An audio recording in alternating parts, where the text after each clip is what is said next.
Hace cientos de años, los magos eran asesores de reyes.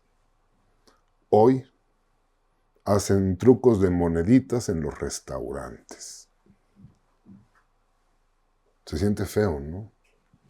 Los mismos magos hemos despreciado el arte del ilusionismo, el arte de la magia. Se ha hecho un poco mercenario el asunto. Mercenario, me Se gusta la ha palabra. perdido la esencia de la magia, Ok. porque al no tener quizás una seguridad de lo que estás haciendo, no importa que te den una moneda por lo que estás haciendo. Un Ujú. poquito también la situación económica, un poquito que muchos magos lo hacen por sobrevivir y es un modus vivendi, mientras terminan con la poética, Ok. con la esencia de la magia, así lo veo. Entonces, mientras antes te pagaban bien por lo que hacías hasta en los restaurantes, ahora solo vas por unas moneditas. Ujú. Peor, ahora casi pagas en un lugar para poder hacer magia. Entramos de lleno con una de las críticas más comunes ante el arte del ilusionismo. El día de hoy tengo una charla que espero te guste, aunque la charla no va dirigida 100% para el público adulto. ¿Por qué? Porque me gustaría que esta charla llamaras a los más pequeños de casa y se acerquen a conocer el día de hoy a Julio César Show. Julio César Show es uno de mis amigos más entrañables y tenemos una amistad de más de 40 años. Así es, Y así es. te aprecio mucho como artista, como mago. Siempre te he respetado mucho. Y como amigo eres entrañable. Entonces quería invitarte a platicar sobre magia. Pero no sobre la magia ceremonial, no sobre la magia ritual, no sobre los demonios, sino sobre el primer contacto que yo tuve con este mundo del arte que me llevó a descubrir todo lo demás. Y por eso te invité hoy a platicar sobre magia. Para mí es un gusto y yo creo que el gusto es mayor para ti de que de que me invites aquí a tu espacio, a tu canal, para hablar exactamente de lo que tú me dices, un poquito de magia, un poquito de lo que es este arte, esta gran vida que tenemos los magos cuando lo hacemos por poética, por amor, por todo, Por el arte. por el arte. Y después viene el dinero, pero primero es el arte, Sí, y ¿no? no siempre viene el dinero. No siempre, eso es Porque el cierto. arte no tiene nada que ver con el dinero y ahí están los grandes pintores, músicos que pueden morir paupérrimamente, toco madera, pero ellos viven por el arte, El arte es importante, es lo más importante. es primordial, Esa ¿no? expresión del alma, ¿no? Sí, sí, es alimentar al alma, como decía el gran Fernando Anaya. Hay que Sí, darle de comer al alma, ¿no? definitivamente, antes de todo. ¿Recuerdas cuál es la primera ilusión que ves que te dice, yo quiero hacer eso? Pues sí, ¿Cuál fue? cuando me comenta mi madre que cuando yo nací, eh, mi padre desapareció. Entonces, creo que esa es una broma. Vi algún mago, no recuerdo quién, y me asombró mucho lo que hizo, pero Ujú. sobre todo en la televisión Ok. o en videos. Tal vez haya sido algún canal de las estrellas con los magos que salían antes, tal vez en alguna fiesta, no recuerdo bien. Sí te puedo decir que en mi caso viene de una necesidad que tenía de tener poderes, Ok. porque yo tuve una enfermedad de niño que me llevó a leer muchos libros. Y ahí Ujú. leí El tercer ojo de la sabiduría de Lonson Rampan, o Ujú. Lanson Rampan, Lobsang Rampa. Lonson Rampan, que ella flotaba, telequinesis, hipnosis. Y entonces yo quería hacer como La él. precognición, el tercer ojo Yo quería que hacer abrió. todo eso y esa era como mi ilusión. Ujú. Y también fue mi desilusión cuando me enteré de que él nunca había ido al Tíbet, hizo 3 novelas de las cuales pues sí, pues, despertó el interés por el Tíbet, pero Ujú. también por la magia. Ok. Pero me desilusioné porque oh, hasta que cayó un libro de magia y dije, esto se parece a lo que yo quería hacer. Es el libro de mis primeros conocimientos. Es una enciclopedia que tiene diferentes áreas, béisbol, fotografía y magia. Okay. Y ahí me clavé en la magia. Tal vez el primer juego que hice fue el de una vela que envuelves en un periódico y desaparece. Okay. Y hay que fabricarla en casa, ¿no? Entonces, creo que esa fue la primera ilusión. La primera ilusión que hiciste y sí, que viste. Que yo también lo tengo muy claro. Yo, la primera vez que vi magia, que me impactó y que dije, yo quiero aprender eso, fue al señor Anaya, a don Fernando Anaya, haciendo el triunfo.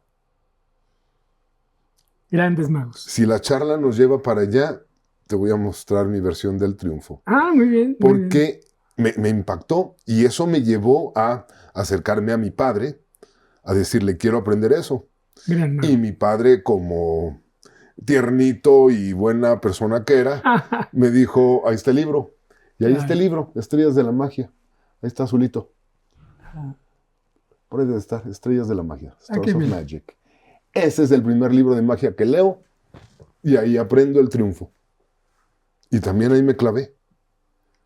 Sí. Lo mío de magia ceremonial llegó muchos años después. Muchísimos años después. La magia se vuelve un vicio. Sí. Por estar en un cuarto con la magia te olvidas del mundo. Es un pasatiempo que absorbe tiempo en soledad. Y esa soledad te aísla también de una sociedad que cuando ya estás de niño y sales de joven, te das cuenta que hay etapas de joven que no viviste, pero las compensaste con la magia que está bien compensada.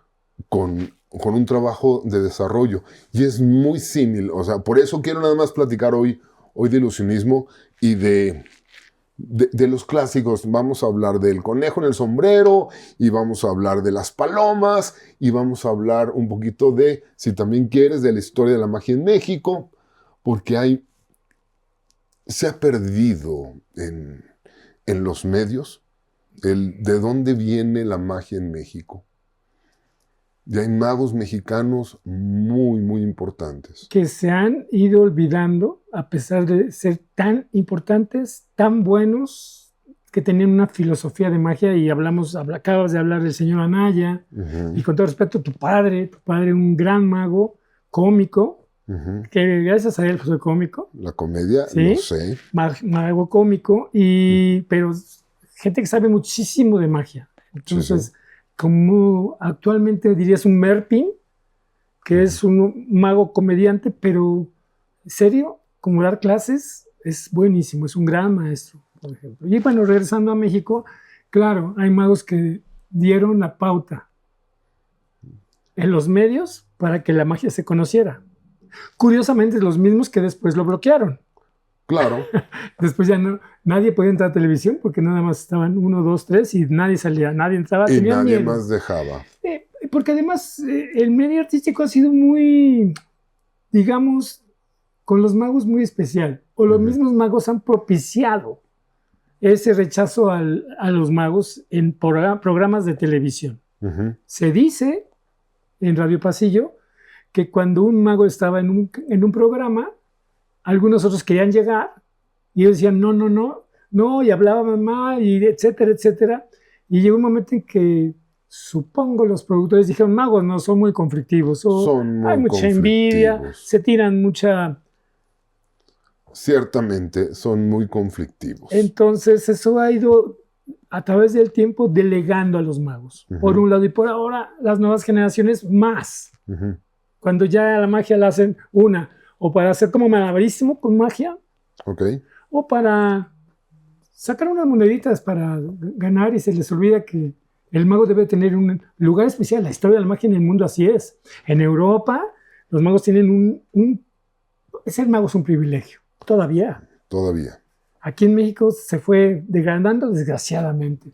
Los magos, no todos, jóvenes, se han olvidado de los grandes maestros. Bueno, ya nos dicen dinosaurios, imagínate. A ti te dicen dinosaurio. Bueno, porque estoy en extinción. A mí, lo que sucede es que yo me volví ajeno a los grupos mágicos. No solo por empezar a estudiar otros temas, sino el tipo de magia a la que yo me empecé a dedicar no era apreciada dentro de los círculos mágicos. Porque yo también tuve los sueños de ser un mago famoso y reconocido entre los magos. Entonces, yo me obsesioné con los naipes. Mi obsesión inicial fue con los naipes. Y prácticamente sí dediqué más de 10,000 horas a trabajar con naipes. Gané el concurso de magia de cerca de 2 convenciones. Y yo pensé que con eso ya iba a llegar al estrellato. Con eso ya. Todo el mundo en la magia me iba a reconocer como tal. Y resulta que no. Y entonces me di cuenta que el público que paga es el importante, es el que se aprecia el arte. Y entonces se desarrolló el personaje.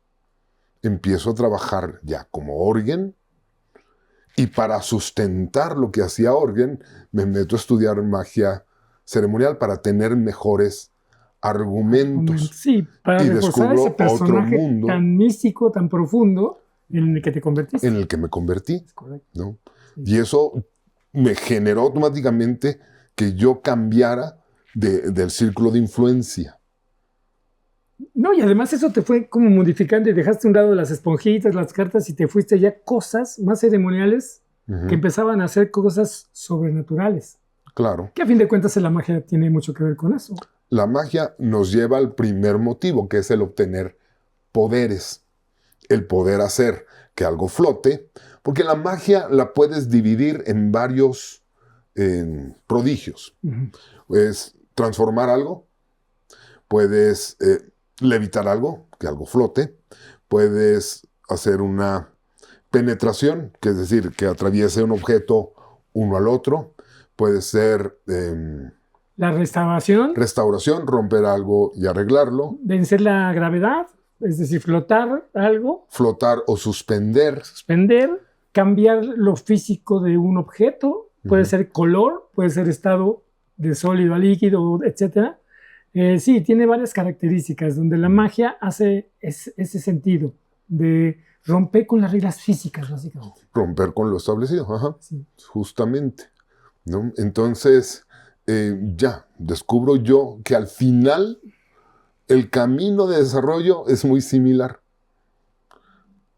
Teller, uno de los magos más famosos en la actualidad, que no le gusta lo que yo hago, él ha dicho abiertamente que lo que yo hago es inmoral, pero ahorita te explico por qué. Él dice que la magia es dedicar más tiempo que el razonable a una sola cosa. Cuando tú empezaste, ¿cuánto tiempo le dedicabas o le sigues dedicando a tu práctica, a tu juego, a tu estudio? Pues yo creo que hay 2 tipos de presentaciones de juegos. Hay unos que llegan a tu vida, no puedes ejecutarlos, en ese momento no hay la respuesta a alguna pregunta que tengas sobre el desarrollo de ese juego y entonces lo dejas. Hay otros que sí, en ese momento están listos para que tú los puedas empezar a practicar. Para que con el público salgan bien. Aquí hay un pequeño error. Actualmente muchos magos, inclusive ya de muchos años, usan al público para ensayar. Y antes era ensayas, y si no te sentías seguro, dices, no se veía bien el espejo o en el video, pues no lo hacías. Claro. Ahora dicen, va a ir mejorando conforme las presentaciones. Creo que eso demerita mucho. He escuchado a muchos magos jóvenes no respetar al público. Decir que el público no se da cuenta. Como si el público fuera estúpido. Como si las personas fueran estúpidas. Y sí se dan cuenta. Sí, el único estúpido es el mago. ¿De acuerdo? Sí. Muchos lo son. Yo. Muchos lo son. O sea, pero no quiero hablar de los muchos, sino quiero hablar de los que sabían desde muy jóvenes que querían ser magos. De los que lo tuvieron clarito desde el principio y han hecho de la magia su objetivo y su razón de ser. Es correcto, porque no es lo mismo vivir de la magia que vivir para la magia. Claro. Y ahí es la gran diferencia. ¿No? Entonces, un amigo en común que está en Las Vegas, Joaquín Ayala. Joaquín Ayala. Joaquín Ayala es de los pocos grandes ejemplos de lo que es, por un lado, él saber desde siempre que quiso ser mago, y mago a nivel artístico, Top. lo supo, y todos sus esfuerzos siempre estaban alineados con eso. Siempre Joaquín soñaba con ser una estrella en un espectáculo en Las Vegas. Y mira que aquí fue mi hermano, era mi mejor amigo. Lo sé. Pero tú eras mucho más chico. Yo soy un... Entonces, sí, Joaquín soñaba y su sueño lo cumplió a través de mucho trabajo, disciplina y encerrarse en este mundo donde en la cueva se hace la creatividad. De repente hay que saber venderlas, hay que saber salir al mundo, porque no puedes ser el mejor poeta en una cueva, a lo mejor para ti mismo sí funciona. Pero si quieres de repente que la gente te conozca, tienes que también tener otras técnicas. Claro. Pero tenía tan claro el tema que él estudió Derecho, no por ser abogado, sino poder cuidar los contratos que iba a firmar cuando llegara a Las Vegas. O sea, así de claro lo tuvo siempre. Así de claro lo tenía de querer ser mago, y estudió leyes para cuidar los contratos que iba a firmar eventualmente. Sí, muy claro. Eso es maravilloso. Así, el mejor mago de México que ha llegado a Las Vegas, el único que ha tenido temporadas, años y años en un hotel en Las Vegas. Porque a veces te sale un contrato, actualmente hasta rentan los espacios. En ese tiempo tenías que ganarte un lugar para que los productores de Las Vegas te llamaran, te contrataran y tuvieras un show. Ahora ha cambiado todo. Ha cambiado muchas cosas. Y el otro dato importante, para que vayas entendiendo de lo que se trata, es que Joaquín Ayala estuvo en el lugar correcto, en el tiempo correcto, y se rodeó de las personas correctas. Porque probablemente si se rodea de personas como aquellos envidiosos que no dejaban entrar a televisión, se rodeó de las personas correctas que reconocieron su talento, lo apoyaron, lo nutrieron y lo expusieron ante el mundo. Así es, bueno, y hablamos otra vez del señor Anaya, Michel, José Luis Mazoy. Gente que dijo, este muchacho tiene algo, vamos a apostarle, pero no para que se haga famoso, sino para que se hiciera un buen mago. Claro. Y creo que eso es lo más importante. La asesoría, la dirección es muy importante. Y dejarse dirigir. También. Dejarse dirigir. Eso me llevó mucho al teatro, para que los magos entendieran que había que ser humilde. No puedes ser todo, no puedes ser todólogo. Tú no te ves a ti mismo. Uh-huh. Hablando un poco de desarrollo humano, es imposible ser juez y parte. Claro. Tienes que tener a alguien que te diga, no, así no, regrésate, ensaya, se ve mal. Y es muy difícil actualmente. Sí. No sé, mira, a mí me pasa, tú sabes que yo he organizado talleres de teatro, me he metido mucho teatro, he asesorado mágicamente obras, etc. Y me apasiona el teatro también. Uh-huh. Pero me han dicho, a ver, si eres tan de teatro, ¿y tú? ¿Por qué no funcionas bien? Pues porque nunca he visto un director de cine que se vuelva actor. Okay. Sí he visto actores que se vuelven directores de cine. Sí, sí. ¿Por qué? Porque no es lo mismo ver algo, juzgarlo, analizarlo, mejorarlo, a verte a ti, que es tan difícil. Porque uno se ve y dice, ah, caray, qué guapo eres, ¿no? Y cuando te das cuenta dices, no, sí soy más guapo todavía. Sí, y es parte de enfrentarse al espejo. Y también tener una red de apoyo, una red de contención, de gente que te dice, bueno, está bien, pero todavía estás verde, todavía te falta trabajar, todavía te falta esto. O aquellos que por envidia te aplauden todo. Y ese que acabas de mencionar es uno de los grandes errores de la magia mexicana. Uh-huh. Por muchos años, dicen que en teoría tenemos unos 50 años de retraso en la magia. No sé tú que eres más estudioso que yo. Yo que tenemos muchos años en la magia de retraso en México, porque muchas convenciones, muchas presentaciones, el mago sale, nos falla,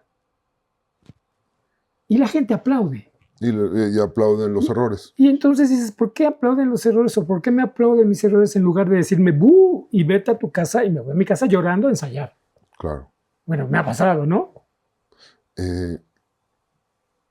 No lo sé, no sé por qué. No sé si es por la falsa idea de déjelos, compadre, no sé que vayan a aprender. Vayan a aprender, vayan a ser mejor que yo y me vayan a quitar. Apláudale, mira, está haciendo un gran esfuerzo. Mira, acaba de sacar un libro que no tiene ni sentido ni nada, pero mira, el esfuerzo se reconoce. Y vas a ver obras de teatro con magia y dices, algunas muy buenas y otras que dices, ¿cuál es el sentido que estás haciendo? Yo como mago o como gente de teatro, digo, ¿qué estás haciendo? ¿Qué me quieres decir? ¿Cuál es la historia? ¿Qué me quieres hacer sentir? Claro. En eso que tú haces, ¿no? Por ejemplo, Orgen, lo que tú haces seguramente tocas a la gente y le haces sentir muchas sensaciones, ¿no? Y creo que ahí viene la definición de la magia. La magia es la creación del asombro. Porque la magia no es desaparecer una pelotita, hacer un juego con cartas. Es el sentimiento que logras que la gente experimente. Me invitaron hace algunos años, justo terminando la pandemia, a dar una charla para un grupo de magos. Y preparando la charla, a ver qué te parece esto. Exploré lo que es el aparente origen de la magia o los trucos de magia más antiguos. Y me di cuenta que había tres líneas. Los aros chinos, esos aros de metal que se engarzan, que es una ilusión hermosa, bien hecha, es hermosa. Está por el otro lado, que dicen que en Egipto, el juego de las bolas y las copas. Es correcto. Que incluso hay en una pared, en un templo allá muy escondido, un jeroglífico donde se ven las copas y las bolas. Es correcto. Y al mismo tiempo descubrí que en América, en Perú, había una vasija para producir agua. Y entonces me di cuenta de las tres líneas posibles de magia. Lo que es en América, la magia que se utilizaba para rituales, estos sacerdotes incas que hacían una plegaria y podían aparecer agua de la nada. ¿Okay? Los misterios profundos, emotivos de Oriente, los aros chinos que se engarzan. El papel en China también. Y el engaño o la tranza de las copas y bolas, ¿dónde quedó la bolita? Y eso me habla de tres tipos de ilusionistas, tres tipos de magos. Bueno, el mago que quiere engañar al otro, el que se convierte en el acertijo. No vas a ver cómo lo hago, no sabes cómo lo hago. ¿Dónde quedó la bolita? Esa idea del engaño, donde el mago se pone en un papel superior. Claro. O el mago que después se convierte en charlatán porque conoce el secreto y lo vende como poder mágico, los sacerdotes. O la magia artística oriental. Siento que mucho de lo que es la magia hoy es en esta línea de el dónde quedó la bolita. Cáchame si puedes. Claro, es el reto. Pero sí. También es a crear ese momento de asombro, porque también en un contexto social. Recuerda que el faraón de Keops tenía un mago que se llamaba Dedí. Sí. Y el pato, le cortaba la cabeza, le cortaba la cabeza. Y luego lo restauraba y salía el pato como si nada, ¿no? Vivo. Haciendo un cambio de pato, por supuesto, creo. y ahí era el asombro que creaba, porque el contexto social, o eras guerrero, o eras noble, o eras esclavo, y si eras guerrero te ibas a pelear. Entonces, la necesidad de no hacer nada de eso empezó a decir, yo tengo poderes, y yo soy capaz de, tengo poderes que te pueden ayudar, señor rey, señor faraón, y eso fue una supervivencia también, crear ese asombro para sobrevivir.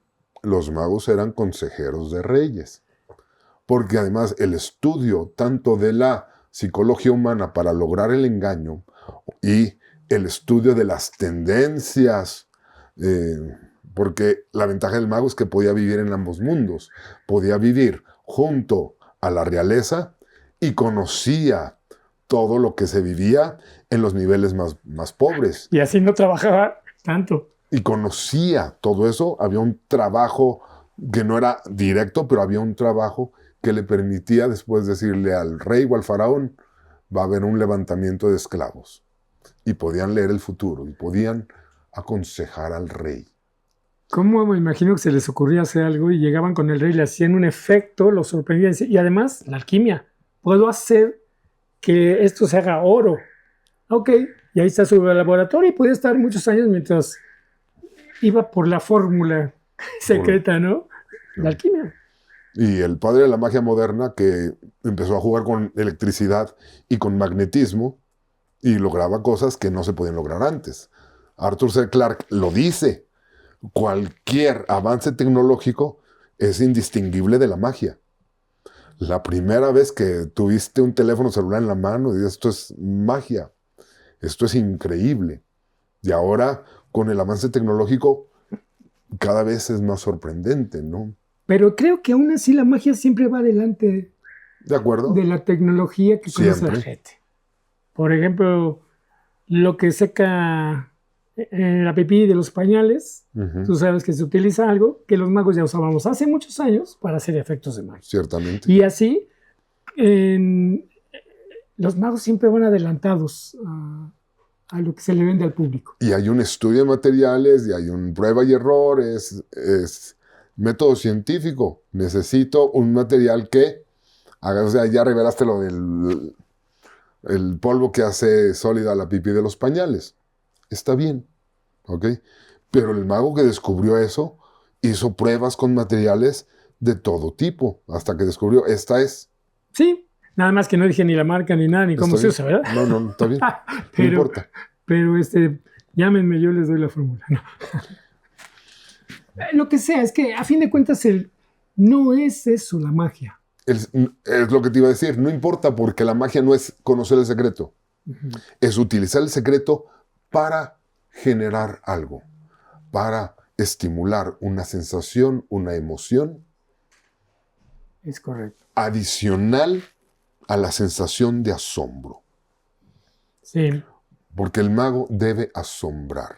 Si el mago no asombra, entonces nada más es un actor. No creas la expectativa, no creas la ilusión, no creas el asombro. Siempre he dicho, la magia es el único trabajo en el que entre mejor lo hagas, más dudan de ti.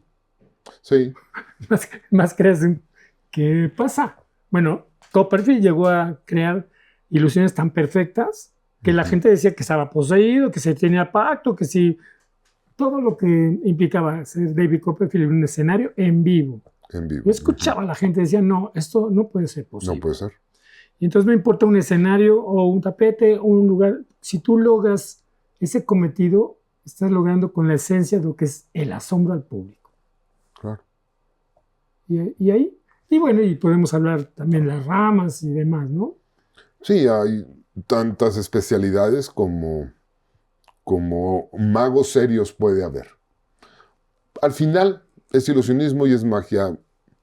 Puede ser magia, lo que se conoce como magia de cerca, que es cuando estás cerquita de las personas, que esto ya con cámaras y video se puede hacer en un gran teatro. Entonces ya deja de ser de cerca, pero bueno, está dicha de cerca, ¿no? La magia de salón, la que se hace en cabarets o para niños. Las grandes ilusiones, que era lo que se hacía en los grandes teatros en su momento. Ahora, con las cámaras de video, ya no importa si sacas un paquete de naipes, con una gran pantalla. Es correcto. La gente tecnología nos acercó. Se llena. Afortunadamente. Porque además, sobre eso hay unas subdivisiones. Sí. Porque hablamos de ilusiones, en la magia de salón también se subdivide. Para niños, para adultos, cómica, bizarra, extrema. O sea, la magia tiene así, es un árbol de la vida. Pero yo siempre he dicho que las etiquetas no solo definen, sino que también limitan. Entonces, ¿eres mago o no eres mago? ¿Eres ilusionista o no lo eres? Punto. fíjate que precisamente tu padre, siempre que me ve, me pide una magia. Sí, Y me dice, eres de los pocos que te piden una magia y me la haces. Porque, desgraciadamente, no sé si estén bien o mal, pero para mí, desgraciadamente, a ver, hazme algo. Ay, no traigo mis cartas. claro. ¿No? El mago, al tener el conocimiento, es como las notas. Do, re, mi, fa, sol, así. Puedes tú crear algo. Entonces, ok, no traje, no sé con qué, pero ahorita empieza a aplicar el conocimiento de lo que tienes de magia para crear una ilusión con eso que te puede estar rodeando. Hay que hacer magia. Si eres mago, hay que hacer magia. Magia impronta. Magia, hay que hacer magia, porque Así eres es. mago. Punto. Entonces, eso también lo aprendí yo de mi padre. O sea, ¿eres mago? Hazme una magia. Claro. Hazme otra magia. No, es que no tengo preparado. Hazme una Ya, magia. ya tengo un show, ya me cansé. Ahí es donde hay la diferencia entre los que lo hacen para Ujú. y los que no. Quiero que los pequeños... hay muchos mitos en la actualidad sobre la magia. El conejo en el sombrero. Para mí no es un mito. Yo veía de niño, hay un mago que aparecía un conejo en el sombrero. Para mí nunca fue mito. Pero hoy los niños de la actualidad no saben qué es el conejo en el sombrero. Entonces los magos utilizaban una chistera como la que trae Julio, la enseñaban vacía, No tan elegante, claro. la enseñaban vacía y después de un gesto mágico aparecían un conejo, ¿no? Y el primer mago que hizo esto fue Luis Comte en 1818. Ahora, ¿por qué el conejo? Porque los conejos son silenciosos.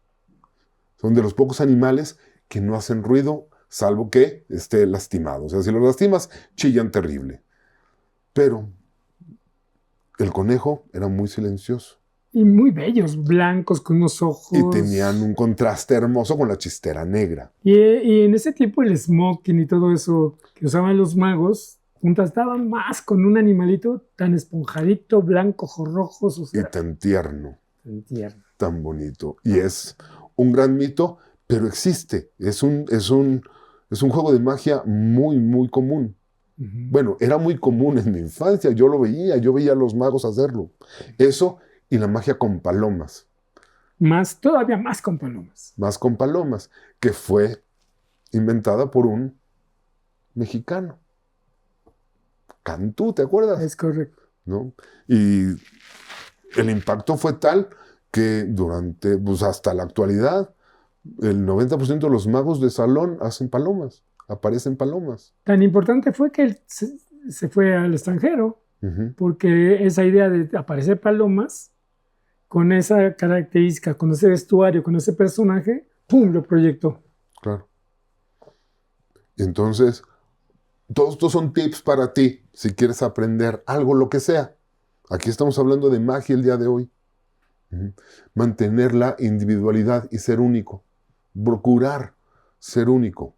Manteniendo individualidad. Es decir, al principio es común que te inspires en alguien y en tus inicios puedes incluso copiar ciertos estilos.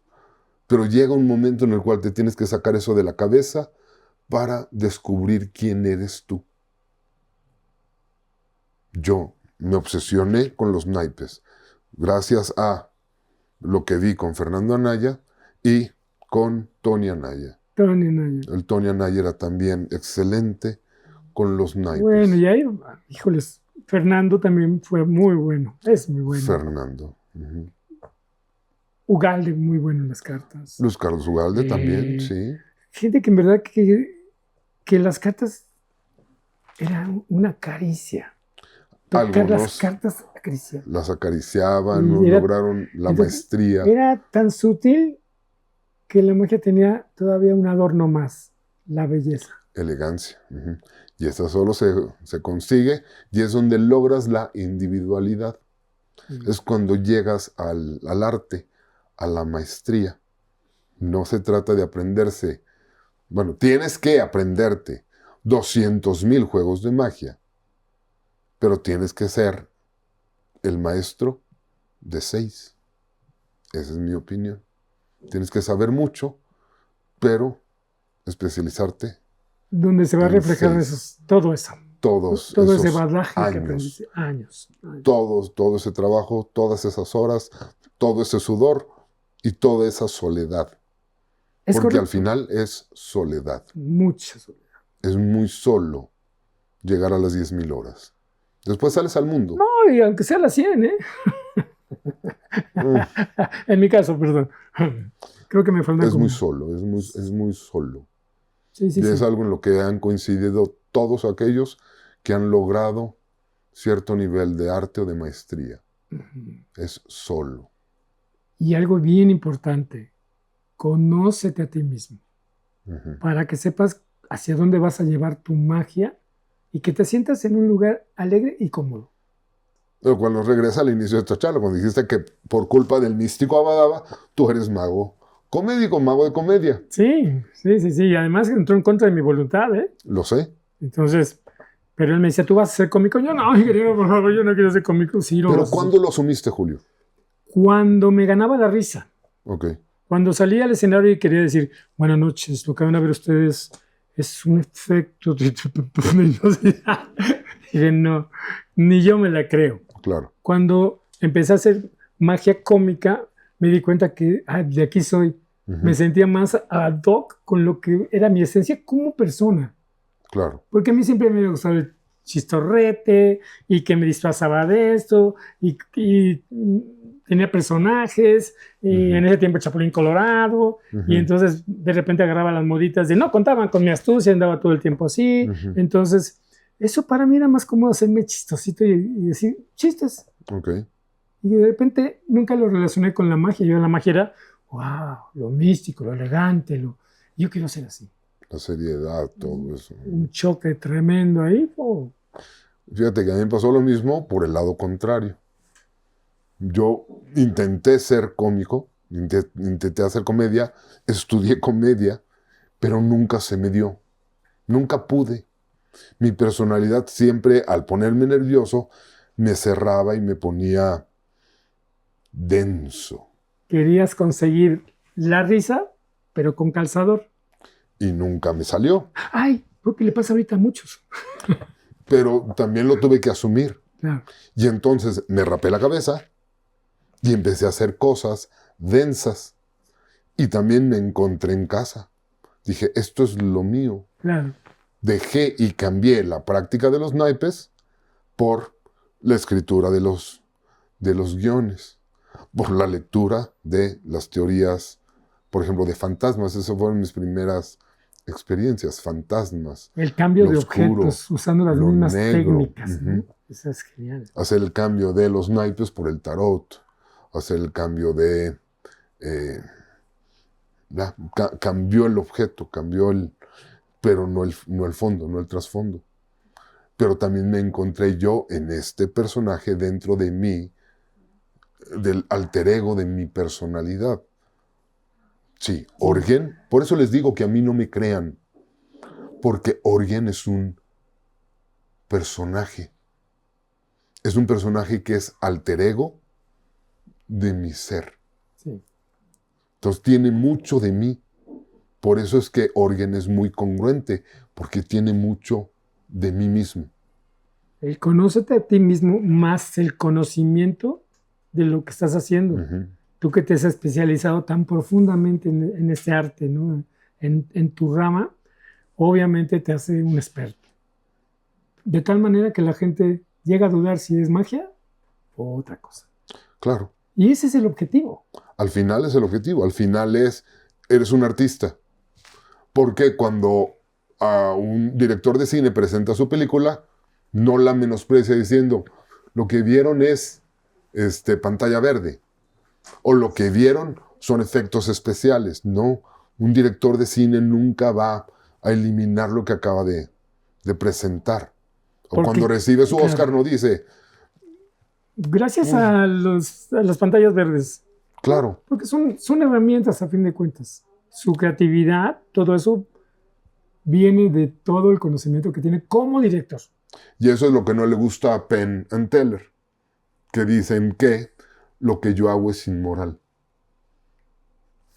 Eso dicen ellos. ¿Y en qué sustenta? Porque al final yo lo único que hago es presento mi experiencia, mi ceremonia, mi espectáculo, y no me burlo del público al final diciéndoles que lo que vieron fue falso.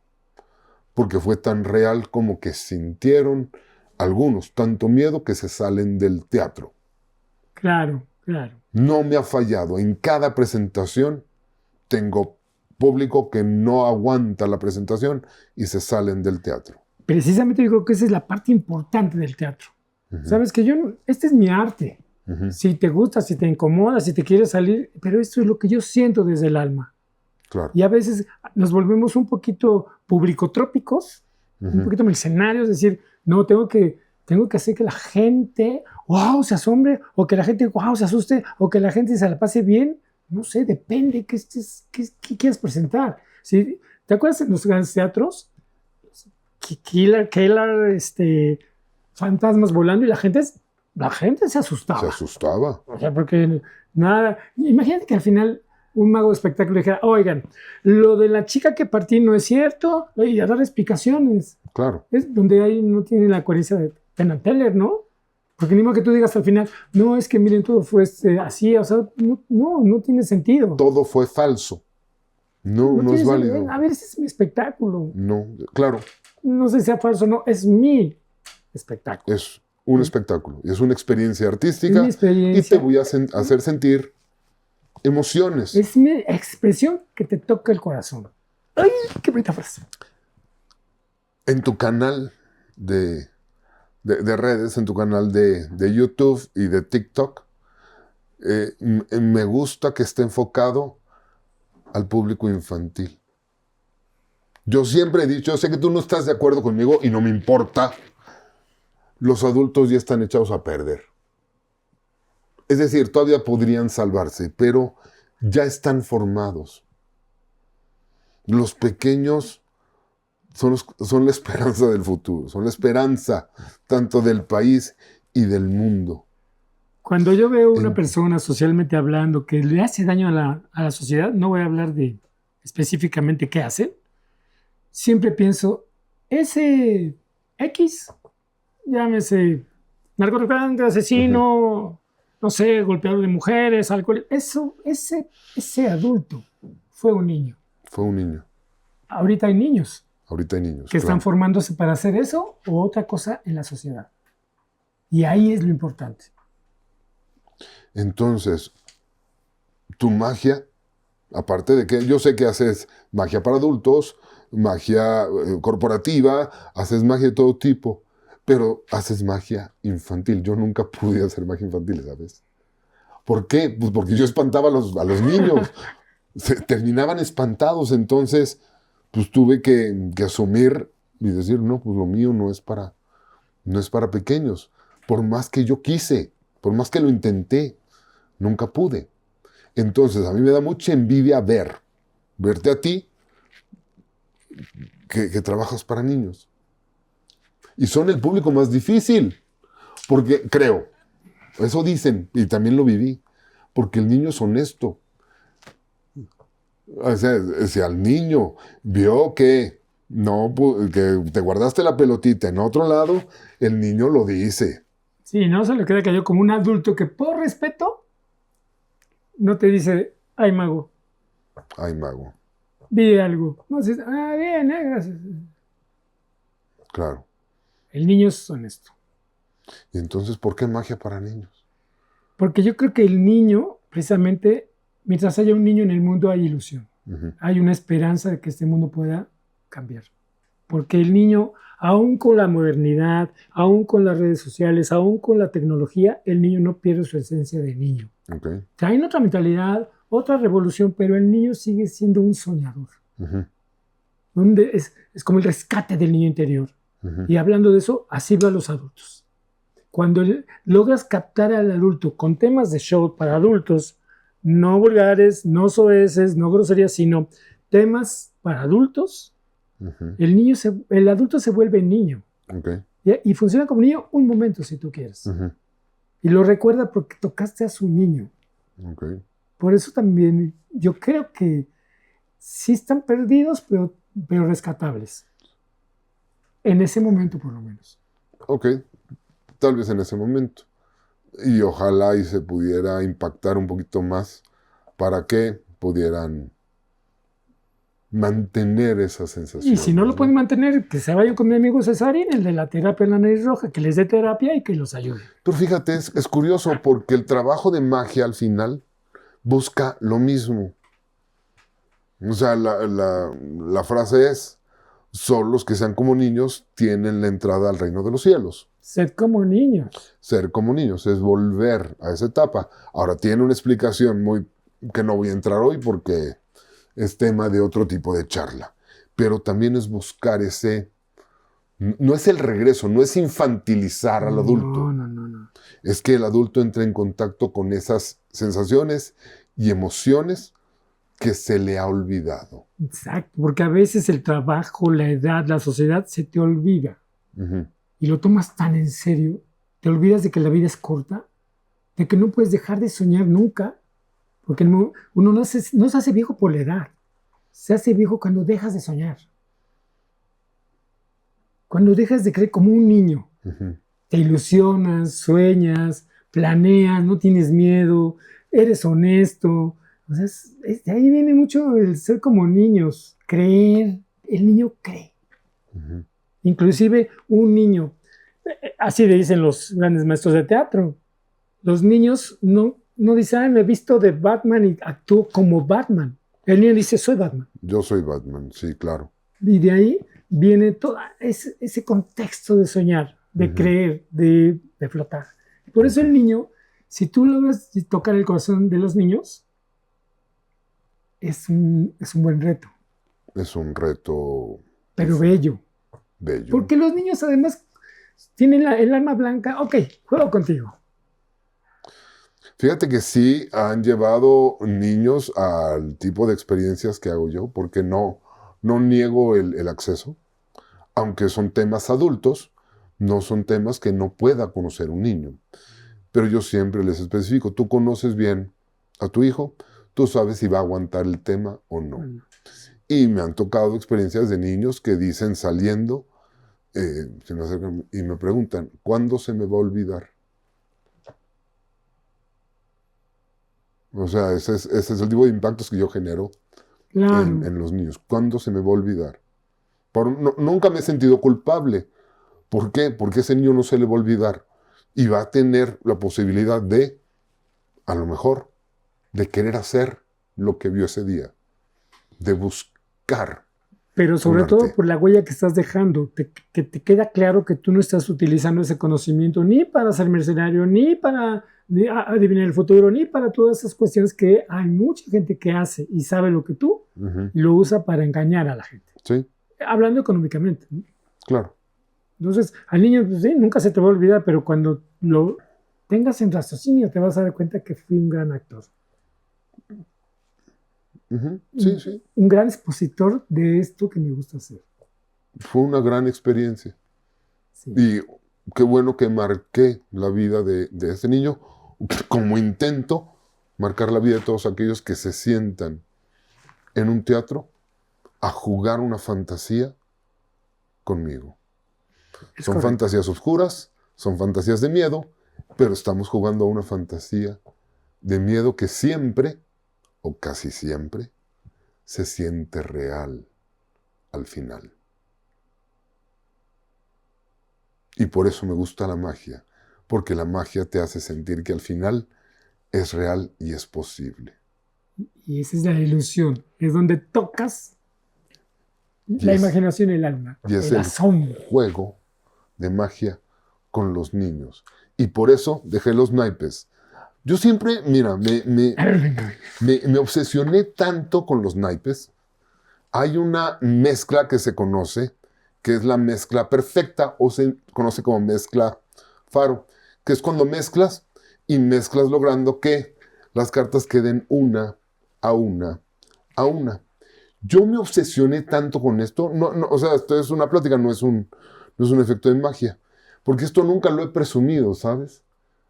Casi nadie supo nunca que me obsesioné tanto con la mezcla faro y con la mezcla a una mano que logré hacer mezcla faro perfecta a una a mano. una mano. ¿Por qué? Porque era arte y nunca se lo presumía a nadie. No, La porque mezcla el arte perfecta. era para ti el arte. El arte era para mí. Y entonces me obsesioné tanto con los naipes que logré este tipo de detalles. Hacer una mezcla perfecta a una mano. Yo no sé si haya por ahí alguien más en el mundo que lo pueda hacer. Yo nunca lo presumí, es la primera vez que lo presumo. Yo me obsesioné con el triunfo del señor Anaya. Entonces, el triunfo para todos Sí, para que ustedes, sepan, para que sepan a no, qué me no vayan a pensar refiero. que es una meta. Te voy a pedir, por favor, Julio, que separes una carta para ti. Sepárala y mírala. Muéstrala a cámara para que todos puedan verlo. Y entonces, el triunfo tal como lo hacía el señor Anaya, él comentaba que en una ocasión, haciendo naipes, le pidieron su paquete de naipes y tomaron la mitad de la baraja y se la pusieron con el dorso hacia arriba y la otra mitad con el dorso hacia abajo. Y que el público, no contento con haber hecho eso, le mezclaron los naipes así. Sí, sí. Y Una cara así, otra cara así. unas hacia abajo, Sí. otras hacia arriba. Y después le dijeron, señor Anaya, por favor, encuentre mi carta, pone el paquete así. Y el señor Anaya tomaba los naipes y decía, mira, algunas cartas están dorso con dorso, otras cara abajo, otras cara arriba, Encontradas. encontradas, cara con cara, dorso con dorso. Y mi primer impacto mágico fue cuando el señor Anaya hizo su gesto mágico y mostró todos los naipes, todos, en orden, excepto uno, siendo el triunfo del mago. Me obsesioné con este. Sí. Me obsesioné con la mezcla, me obsesioné Es muy mágico. con este. Es maravilloso. Y me llevó muchísimos años lograrlo tal cual. Ese romper con el orden nuevamente. Todas mezcladas, todas cara con cara, todo así al azar, todo. Eso crea tanta expectativa que el resultado es muy asombroso. Y fue muy doloroso al descubrir el personaje, tener que dejar todo esto de lado. Porque fueron, pues fácil, 8 años de mi vida dedicados a esto y darme cuenta que, como cartomago, nunca iba a lograr el nivel artístico que yo buscaba. Me di cuenta que Aunque comercialmente fueras muy bueno, te llegaba a algo más profundo.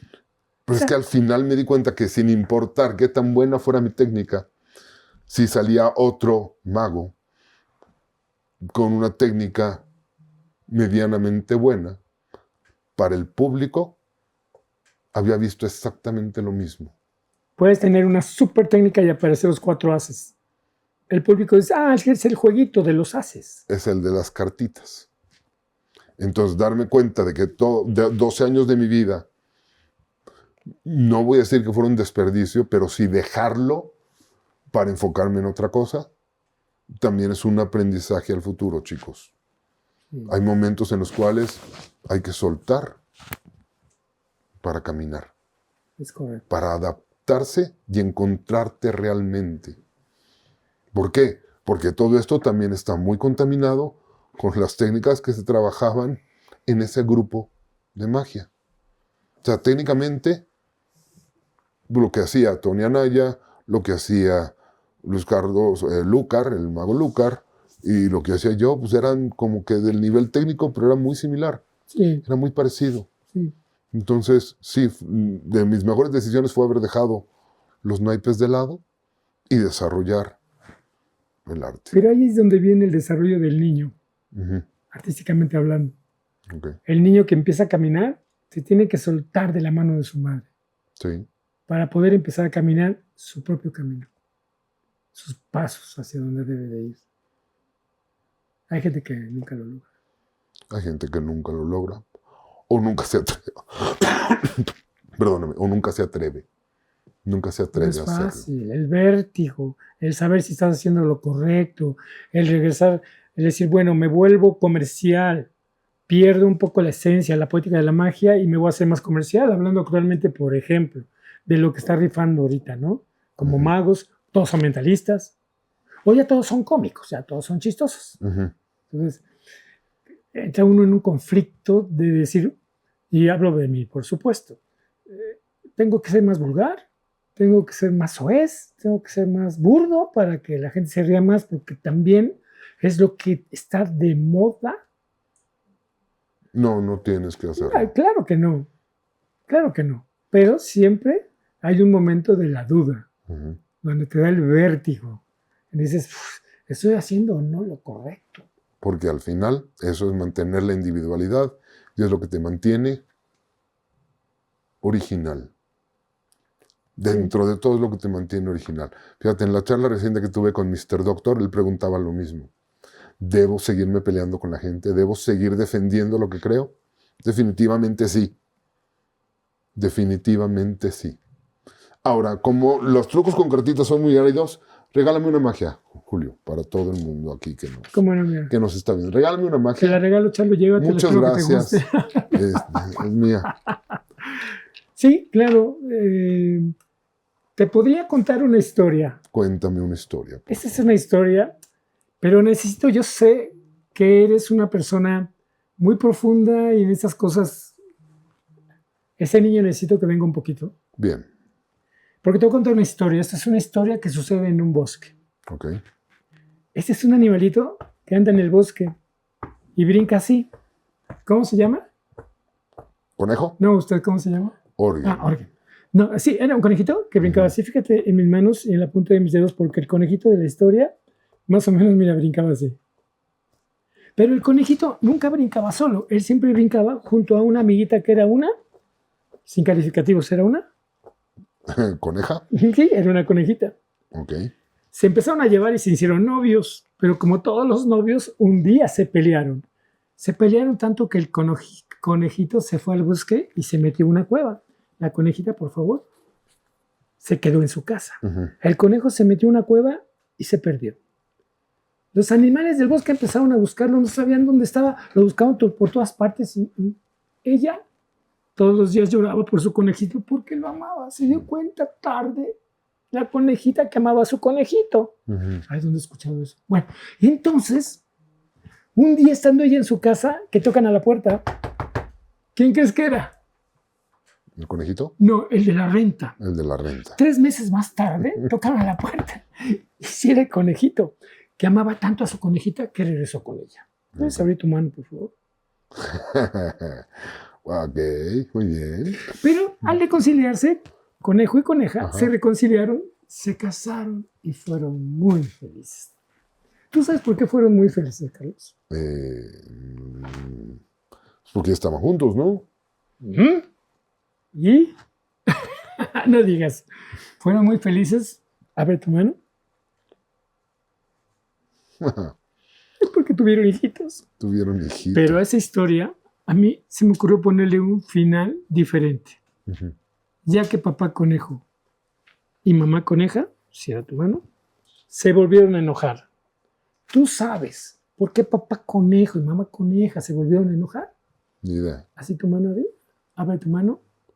Si es que había un sorullo, entonces dije, ay, ¿ese negrito de quién es? A ver, siempre hay problemas así, que prefiero que no me preguntes cómo lo hice, fue la coneja. A veces Ok. sucede, pero Sucede. así es. Muchas gracias, Julio. Muchas gracias a todos por regalarme su atención en este capricho de platicar de magia con un gran amigo, recordar grandes momentos, recordar y tal vez invitarte, motivarte a que mantengas tu individualidad, a que definas, mientras más pronto definas lo que quieres hacer, más tiempo tendrás para alcanzar la meta, para darle de comer al alma, ¿ok? Y desarrollar un talento único Y no te estoy hablando solamente de ilusionismo. Tocar la guitarra, teatro, escribir, jugar algún deporte. No es el lugar ni los objetos. Es los conejitos, es un juego de miles de años. Pero sí, que es muy común. Ujú. Sin embargo, al tocarlo y volver una historia lo haces diferente. Claro. Hay personas que creen que porque aquí tienen la última magia, compran lo más caro, ya son magos. Entonces nunca dejan de comprar y de gastar porque el mago nunca está. No, son víctimas de la industria. Son víctimas de la industria, pero este video no es para ellos. Este No. video es para Ustedes. ustedes, para los que sí entendieron de dónde viene. Así es. Julio, Bueno, muchas gracias. Julián a Julio en sus redes, es las pocas veces que recomiendo esto, porque es muy simpático. A mí me da mucha risa. Tú y Garzón son maravillosos, me dan mucha risa. Y gracias por venir. Gracias por tantos años de amistad. muchas Y gracias. sigamos para adelante. Sí, Todo va a estar muchas gracias, de maravilla como siempre. y vamos a seguir inspirando al público para Con- que se la pasen bien Cumpliendo nuestros sueños. y haciendo lo que mejor hacemos. Así es. Ego tenebris. No, porque yo no salí. Porque yo no salí. Oye, no. Yo quería salir.